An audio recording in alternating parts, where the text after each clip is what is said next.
HarperCollins presents Duffy and Son by Damien Owens. Read by Gerry O'Brien. Chapter 1. It's hard to know where you should start a story. You pick a point in time and then a wee voice in your head pops up saying, "Yeah, but that only happened because this other thing happened." So you back it up a step. And there's the voice again. "Yeah, but..." You could drive yourself mad. Sooner or later, you have to draw a line. I'm drawing this one on the Friday night when I asked Jim if he was gay. The shop stayed open late on Fridays. Always had, even in my time. I usually had my tea at the regular hour, but sometimes I waited for Jim to get home so we could eat together. On this occasion I'd waited, and I was sorry I had. My stomach was growling and shuddering as I sat in the front room, flicking around the channels, taking an odd glance at me watch. 7:20, maybe 7:30 was his normal Friday arrival time. It was almost 8 now, and no sign. I was about to say to hell with him and throw the chips in the oven when I was swept away by a vision. Suppose he'd been on the point of closing up when one last customer walked in. A woman.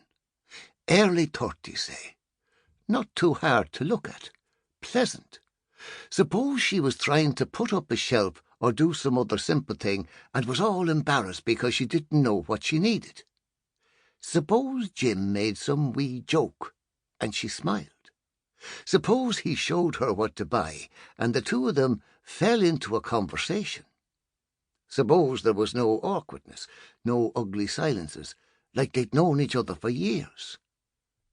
It was a lot of supposing, granted, but I forgot all about the chips and let the fantasy wash over me.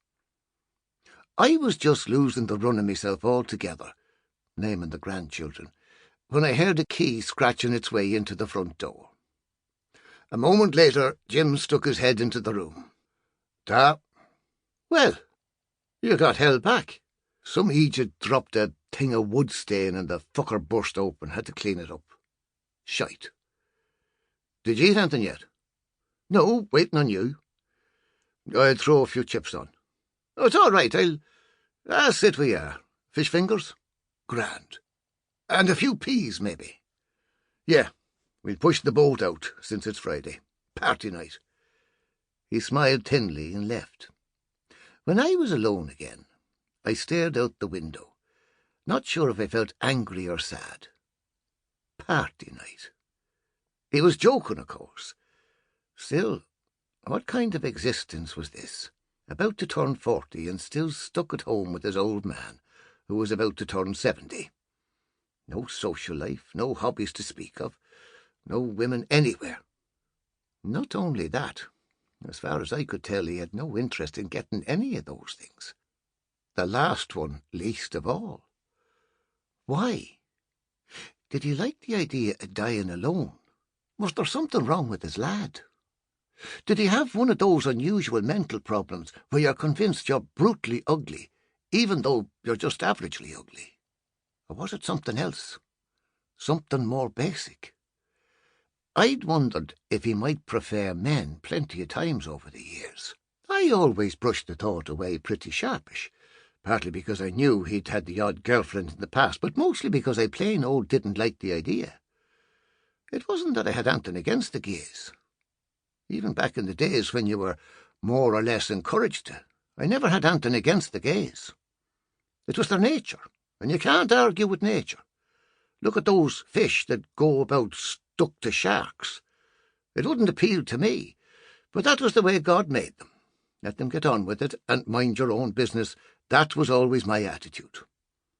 To the gays, not the fish. Actually, to both. No, the reason I hoped Jim was heterosexual was purely practical.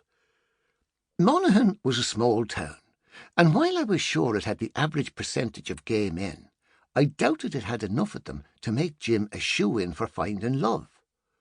It was a question of mathematics. That was all.